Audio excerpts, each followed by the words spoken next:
What's good, everybody, man? Welcome to another episode of Historically Black Sense, the premier digital platform for all things HBCU and Divine Nine organizations. Today, man, we have a very special guest on with us. Man, after researching this guy is, he has a lot of titles. I'll just say that. Author, entrepreneur,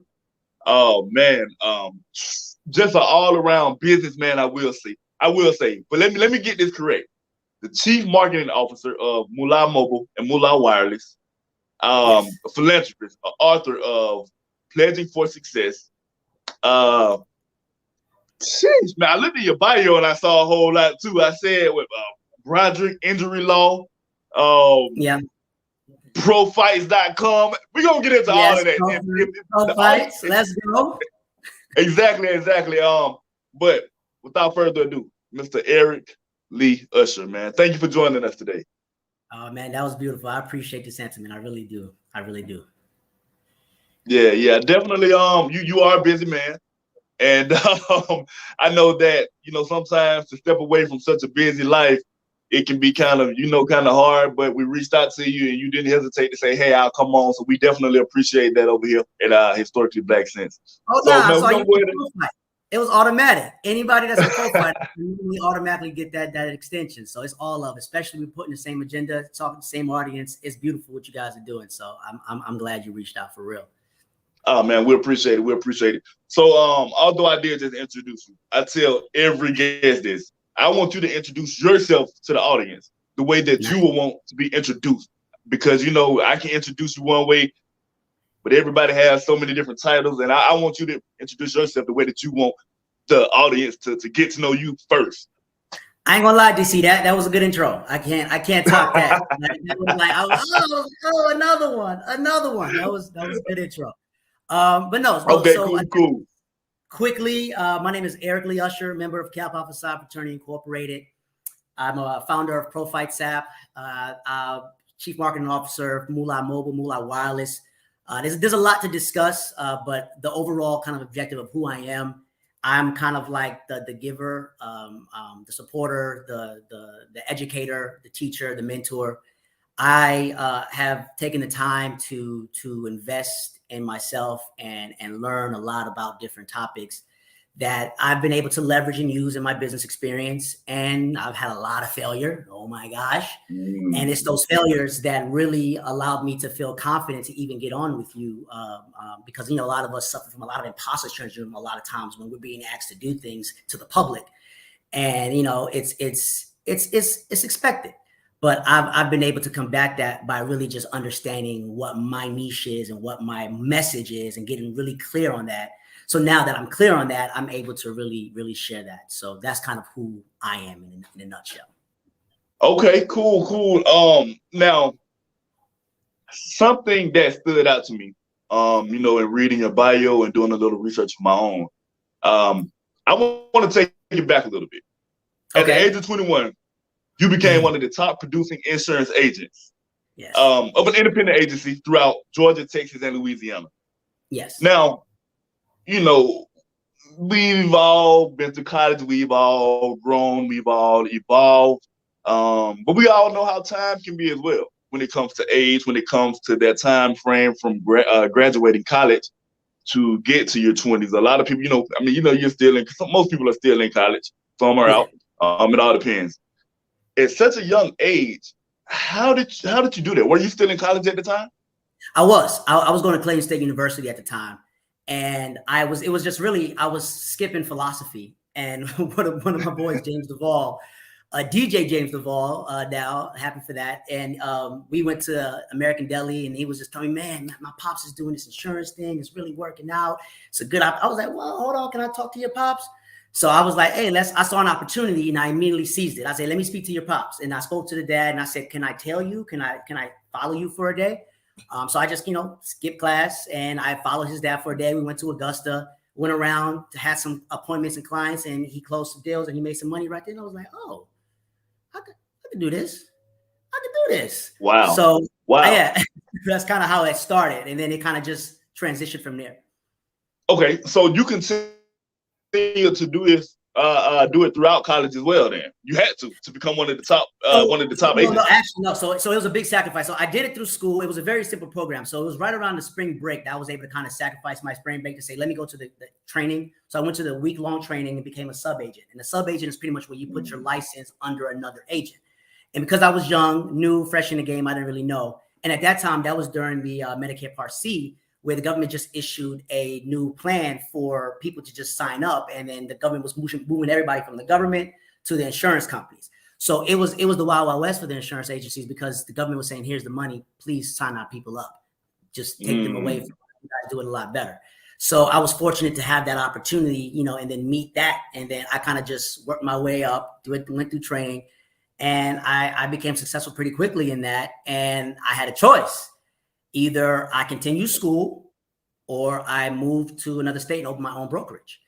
And after some assessment on figuring out exactly what my true vision is, kind of like how I want to see myself, I was making some good money. And I said, well, I'm kind of an entrepreneur. I've always been one since I was a kid. So let's do this. So I took that leap and I moved to Texas and I started a brokerage there, and we kind of grew from that. Then we went to Louisiana.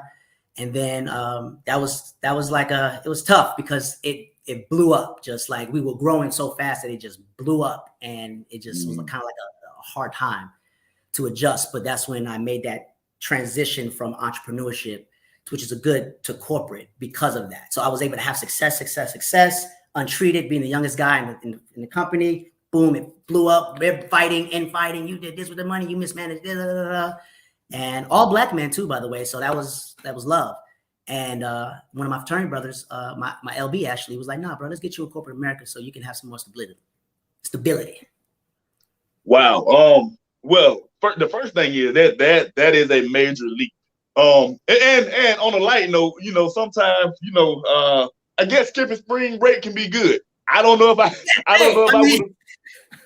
I would have had the discipline to do it back then. Listen, I don't know. I don't think I would have. The outcome was but good. It worked out for you good, so that's all that matters. Yeah, exactly. exactly. I kind of regret it because I never really had a spring break, really. But it was worth it. Hey, I mean, at this point, you can go have all the spring break you want. I mean, you got these businesses going. You are being very successful. Sometimes it's like, hey, who said it? I think Muhammad Ali said it best. Yeah, I think Muhammad Ali said it best. Suffer now, train and suffer now, and live the rest of your life as a champion. So exactly. Oh yeah, I know somebody's a pro fight. Absolutely. So I want to get to your book first. Okay. Well, secondly, not first. Pledging for Success. Now, when I read that title, I dissected in my own way of, pledging for success. So I have my own personal thoughts about it. But for people who may not have the same exact thoughts as you, nor I, nor, the next person, what made you write that book? What made you want to become an author in the first place? Because, it's something for everybody. And I've sat down and I've tried to write some pages. I'm just like, man, I don't know if this is for me. I think reading a book is one of the things that should just be left to my imagination. Okay, that's good. I would say, of course, the title, Pledging for Success. The intention was to allude to that, because I realized during that time where I had massive success and then flat on my face and that failure time, during that time, I really was able to lean on my fraternity. I was leaning on my chapter brothers, the Oak Brothers. Mm-hmm. And from that, I was like, wait a minute, this is something interesting in here. I'm witnessing an experience that is synonymous with several men, and it's successful. It's matriculated people from where they are to where they're actually trying to go. And I say, well, shoot, if I can do that, I've done it. If they can do it, they're doing it. How can I take that and make it relatable for everybody? Number one. And number two, how can I take that experience and say, hey, this is how you can apply it to your life and success? Because by the time I wrote that book, I've had some other ups and downs, and I was on the restaurant at that time, actually when it really started writing the book. So I was like, okay, Eric, you know some stuff. So let's leverage that and let's see how you can apply it to your experience. And I took the experience, and then I took the real life experience, and I merged the two, and I made it into a process that can be duplicatable to achieve success. Because success is subjective. It's based on whatever it is that you want success to be. And in the book, there's like a page where it's like, make your pledge, because the pledge is the strongest commitment you can make to yourself. So we all have made a pledge. So I was like, okay, if we make our pledge to success, then as long as we don't turn away from that pledge, no matter how tough those roads are, we're still making that pledge. So we're going to keep going. Okay, cool. So how long did it take you to write the book? I want to ask that. That's my personal question. So I started writing it actually when I was in Texas, because when I was, I felt successful and everything. So I started writing it during that time. And I stopped writing it because I failed in my mind. And I was like, oh man, I can't write a book now. I mean, I didn't make it. It fell apart. So I kind of hung it up for some years. I did some, more soul searching, did some more experiences, kind of worked my way back up from like pretty much begging my bros to drive me to the train station so I can go to work, to buying my car, to getting a place, to like really going through that transitionary process of, all right, like, how did I do this? How can if I did this once, I could do it again? So let's duplicate that process all the way up to owning a restaurant. So that's kind of was that transition. And I was like, okay, so I had some other accolades. I said, let me retire for a little bit because, it's time to end and write the book finally. So that's kind of how it transitioned from that. So I took that experience and I said, now it's time to write the book. Oh, so to answer your question, because you said it a lot, it's for everybody too. The hack to writing a book that I did was I read some courses and stuff like that. I mean, I read some books and stuff. It's to write the back of the book first, the blurb. If you're able to write let me take this off. If you're able to write the blurb, then you're able to kind of have a general idea of what your book is. And then after that, I wrote the chapters. So then I put it in a binder, similar to like one of these little like 3-ring binders, printed it out, and I carried it with me everywhere I went. And every time I had an inspiration, every time I had a thought, I just kind of wrote it in there. And then I hired somebody. Once I got all my thoughts together, I hired somebody to scribe while I talked. So I literally said, hey, if you come to my place I think it was like once a week or twice a week, I'm gonna just share my notes with you. And I just want you to just scribe it for me. And then we're gonna formulate that, hire a copywriter, hire an editor, and go through the self-publishing process. Wow, that's amazing. Now, I will say the thing that stuck out to me, success is objective, like you said. I feel like a lot of people, they think to be successful, you have to reach $1 billion. You have to have the fanciest cars. We have to, we are in a superficial world society, so to speak, right?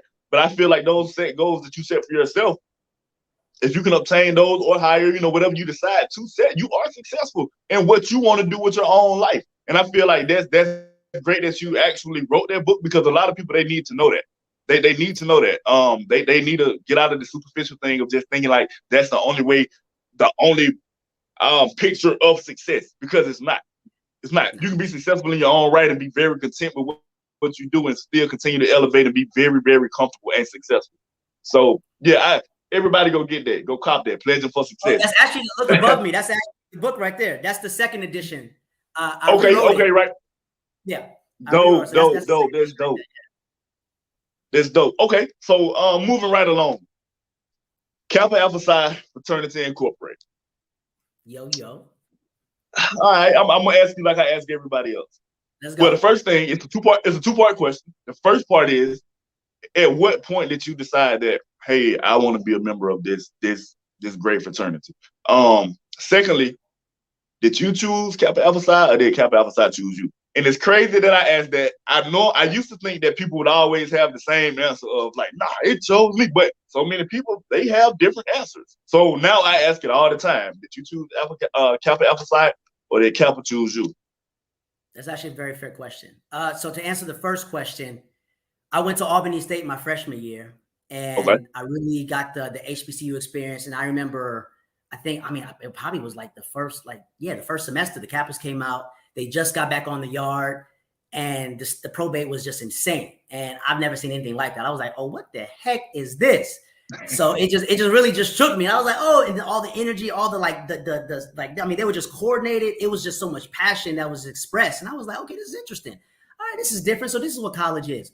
And then I remember it was actually a bruh from Albany State, Randy. I mean, we were doing some kind of fashion show, and he was late, and because it was just, you know, the bros are always late.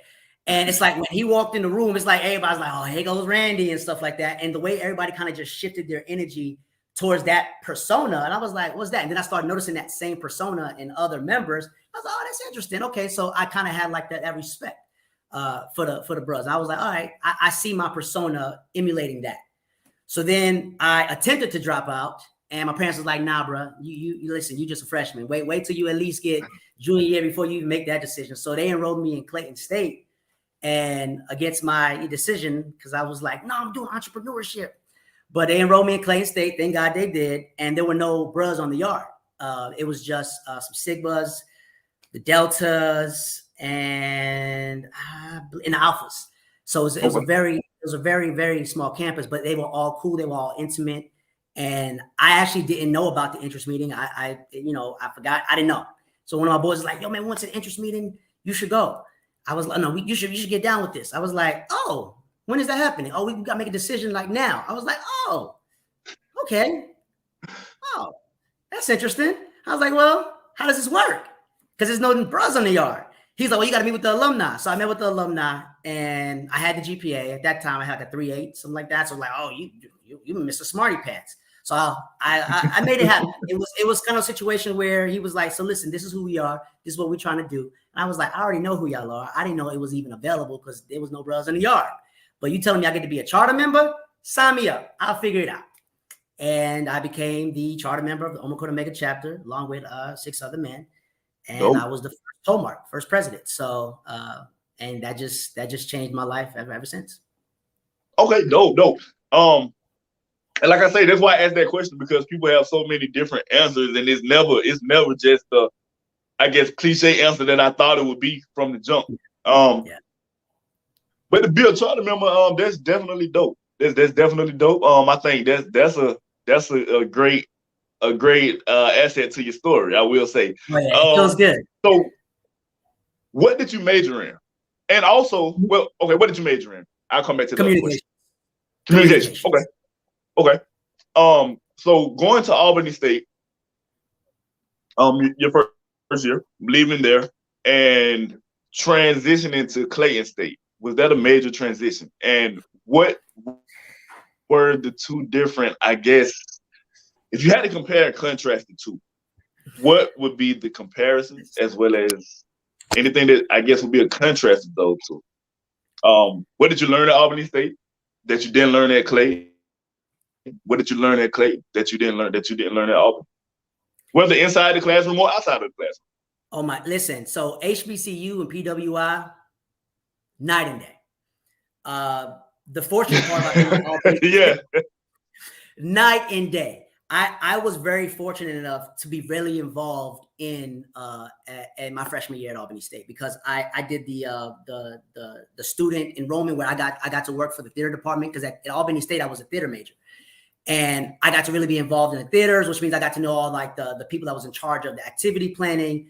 I became a Holly ambassador, and then I was an ambassador king and was in the parade during homecoming.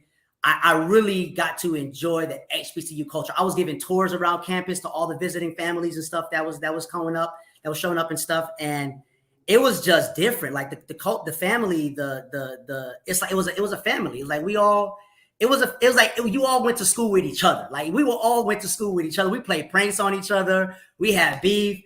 Like, you know, we was on the dorms. Like a lot of stuff went down. It was a culture that you just cannot substitute. You can't. So then I was like, all right, I kind of experienced this culture. I did the fashion show. I was even in the fashion show. I did all that. I did everything. I was like, I'm gonna do everything I can. Screw this. This is an amazing experience. So I did everything I could that they allowed me to do. Then I was like, all right, I've experienced that. Let me go focus on my entrepreneurship now. Then I was like, nah, bro, you're going to Clayton State, PWI. And I was like, Clayton State, where is this? Like, this is in Georgia? Like, what? So I went there, and for real, and I looked at the site, and I was like, ooh, they got a lot of lakes. Okay, they got some white folks. Okay, that'd be different. Okay, all right, let me try that out. So I went there, and culture shock. We were not there. Now Clayton State now 2022, very, very, very black. Yeah, a little different. Life played a big role into that. a huge role into that, I believe. And that's a whole story with Clayton State News. But it was different. It was more, it felt like it wasn't people going to school to get an education and really focus on their studies and stressed about that and not really kind of be a part of, because I also joined the student activity committee immediately as soon as I joined. And it was a different culture. It wasn't as community based, but we tried within our activity group to make it that. And it's kind of grown into that, I think, strongly because of Greek life. Dope. That's why I asked, because it's definitely different. It's a big difference between PWIs and HBCUs. I haven't, personally attended a PWI. I'm a graduate of an HBCU. However, I mean, you can see it. You can see it when you're around people that's attended a PWI, and just from conversing and having, dialogue with people who attended a PWI, it's a major difference. It's a major difference. And that's a lot of things that I can just see as, HBCUs are a family. Like you stated, it's like everyone, it's a family. It's a very intimate setting. And it's just, I feel like it's an experience that you just can't get at a PWI, in my opinion. That once again, that's my opinion. So, but that's what I think. Yeah. Okay. Now, once again, I'm gonna go back to your bio. I looked at your bio. I see just checking in out. Yes. Yeah. Let's talk to us about that a little bit first. So, just checking in. It's a mental health daily wellness app. So essentially every time, so during the pandemic, a lot of people were checking in on each other like once or twice a month. It wasn't really, sometimes never. A lot of the senior citizen market, they go without being checked in for days, sometimes weeks. And isolation and loneliness is probably one of the biggest causes of depression. And a lot of us are going through a lot of depression right now because, we haven't really confronted what this isolation truly did to us. It affected us on a biological level and a mental. So just checking in was just a simple app to say, you know what, every day you set your time. Like my check-in time is at 6. I probably didn't check in. So my mom has got alerted that, hey, Eric didn't check in today. Check in on him. So then she sends me a text message. Hey, Eric, you didn't check in today. Can you check in? I'm like, yes. And then because she texts me, now I'm communicating with my mom. How was your day? I hope you had a good day. And that's just kind of just how it grew into that. So it's a really simple, just checking in. There's a free version for everybody to just get notification. And then the paid version is we're going to try to use those funds the goal is to be able to offset therapy for our users. So we want to do some kind of a situation where if you check in for 30 days in a row, then you unlock a therapy credit that either a therapist is going to donate or we'll do a partnership with an existing health provider or whatever. And then they will give those credits so they can at least reclaim 1 hour free therapy. Okay. See, now that's different. That's very different. Just when you think that you've heard it all, or when you think that you've seen mostly every app that can be invented, you have not. That is a very clever app. Like you said, it's something simple, but it means so much because it's just checking in. Like you stated, it's sad that the elderly they don't get checked in on the way that they should. It's very unfortunate situation, but I feel like that's a very, very dope app. Just the idea and the thought process behind it, I think is a very clever thing. Which also shows that, your level of, I guess, just being a human and not being a selfish human being, first of all. So I definitely commend that. I commend it 100%. The Broderick injury law. Now, what in the world affiliation do you have with that? So Broderick injury law. That's my best friend. We've known each other since middle school, and he's been around law since we met. Like he was like the mill guy, like in like middle school. Literally, he's always been around law, so he's always kind of just grown in law. He's a Morehouse man. Went to Morehouse. He's a member of Kappa Alpha Psi as well. And I remember when he opened his firm, he was like, you know what? Let me kind of get my feet wet. Let me actually learn a lot of land. Let me really get it going where we can scale to the point where it's like, hey, when I need to tap on you, I'm a tap on you. So now listen, you're whatever you need, bro. Whenever you need me, just let me know. And he was like, hey, we're in a really nice position right now.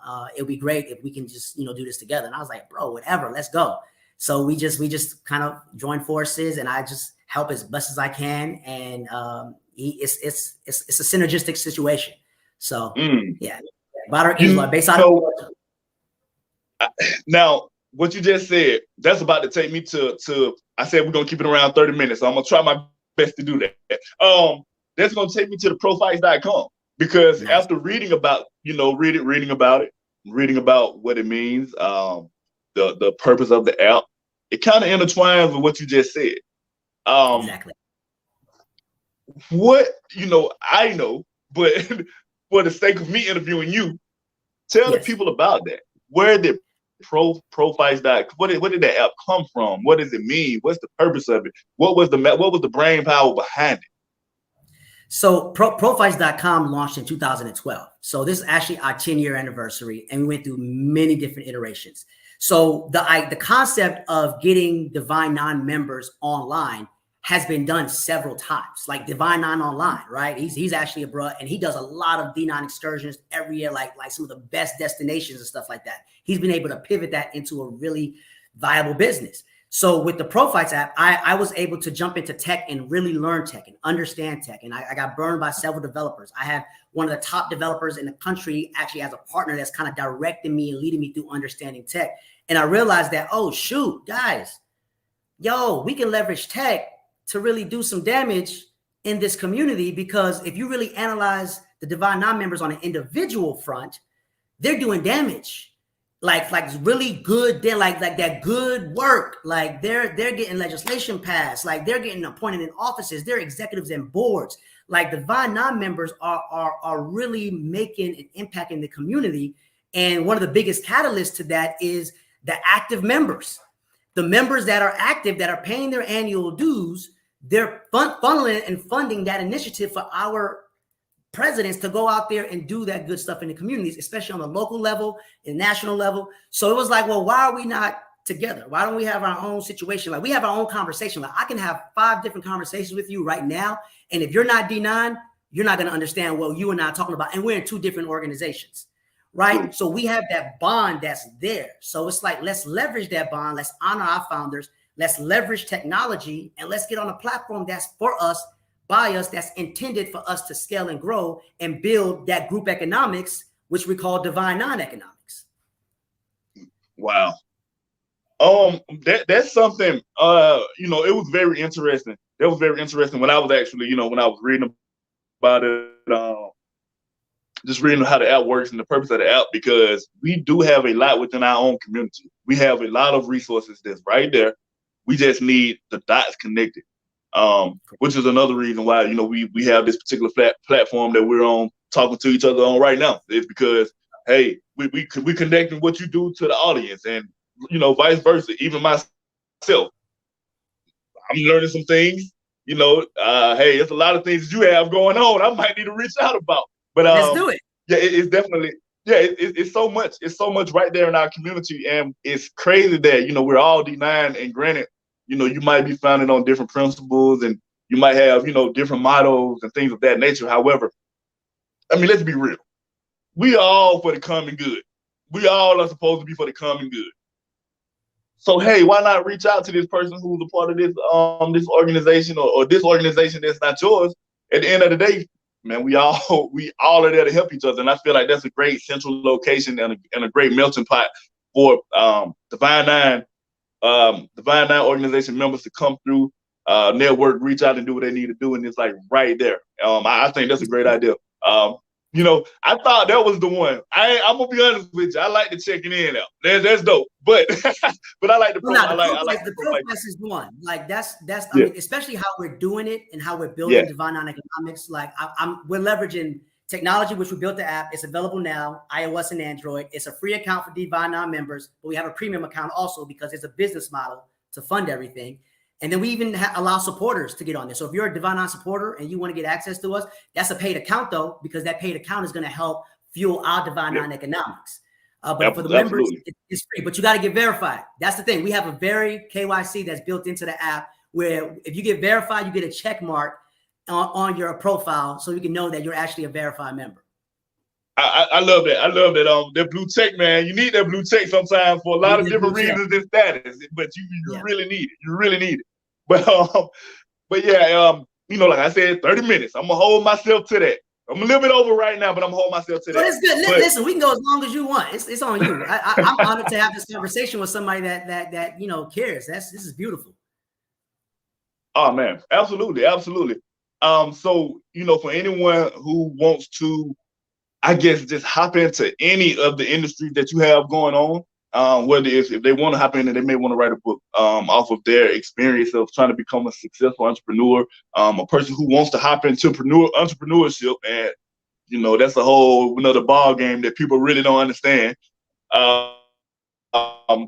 What would you tell them if someone says, "Hey, look, I want to build something just like you did. I want to start out with insurance." Whatever the case may be, what would you tell these people? What would you leave the audience with?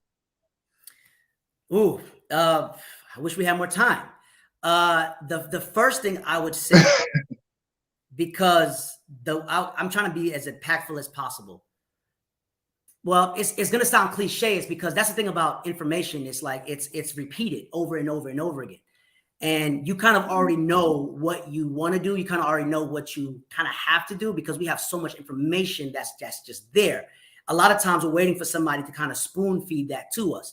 I would say this, if I can just give some value right now, just say, hey, listen, you understand that you have to measure your own success based off what you're trying to accomplish. Right? Everybody has their own level of success. Everybody has their own metric for success. But the best part about success is it can fluctuate, right? You may go after something and you just don't get it. But a lot of times when we stumble, we're actually, we're falling forward. We all know that, right? So you just have to make the conscious effort to say, you know what? Let me just try this. Don't even say I'm gonna do this. I'm gonna be this. I'm gonna be that. Have the positive affirmations. But when it comes to business specifically, because business is numerical, business is analytical, you can actually track business. Business is predictable. So if you want to be an entrepreneur, if you want to be a business owner, you have to figure out what your business model really is and then work backwards from there. Like really understand what is the service you're offering. Because at the end of the day, we're all in business to make money. But if you're able to have a business model that not only makes you money, but do good, then you'll make a lot of money because a lot of people need that service. So it's important that, don't just, I want to be this, I want to be that. Okay, that's great. But let's be really focused, like laser sharp focus on, all right, what is it that I'm trying to accomplish? And just to give you a second layer, just to take it there, I always ask everybody, what's your number? Like what's your real number? We all like to have this fake number. Oh, I want to be 100 millionaire. I want to be a billionaire. I want to be a 10. Listen, stop. What's your real number? And the way you determine your real number is to figure out what's the lifestyle that you want to have. Period. What's the lifestyle you want to have? Put that number on paper and say, all right, and listen, be obnoxious. You want to have a villa in Thailand. You want to have a condo, a loft in New York. You want to have a beach house. Literally take the time, write all that information down. You want to drive 2 cars. You want a private chauffeur. You want a private chef. Write all that down. Do it numerically because it's analytical, which means it can be predictable. Write that down and then look at that number and circle it. It's going to surprise everybody because everybody's going to be like, wait a minute. That's all I need to feel like I'm successful? Why am I going after these billions and why am I hearing millionaire? Why is this millionaire number because that's marketing. That's marketing. So get your real number. Once you figure out what your real number is, you can't be stopped because now you have a numerical. Then you can look at your account and be like, well, I ain't there yet, but I know what number I need to get to. And then in order to secure that number, which we've been talking about all the time, is guys, straight hack, honestly, real estate, life insurance, stocks. And the only reason you do that is because you put money into an asset that you can loan against so you don't pay taxes. That's it. That's it. That's the only reason why we do it. So once you know your number, then you're able to say, all right, how do I put that number in those vehicles so I can have a residual for the rest of my life? Wow. See, that was some great knowledge, which is why I wanted to ask that question again. See, it's always a reason why I love to ask these questions. Man, look, write your number down. I'm gonna go write me a new number down when we get done with this interview. I'm gonna email you my direct cell. Okay, cool. Yeah. Link up. Also, it's all profiles. I'm open. I want to let's connect. Let's unite. Let's just do it, y'all. Let's just really do it. Like the money is there. Like let's just pull it together and let's do it. Absolutely. Absolutely. Another point that I want to hit, very, very quickly. Moolah Wireless. Yes, thank you. How did that come about? Just talk to me about that. Okay, I read it. Okay, go ahead. I'm sorry. You understand? No, you get it. So this is going to be for your audience as well too.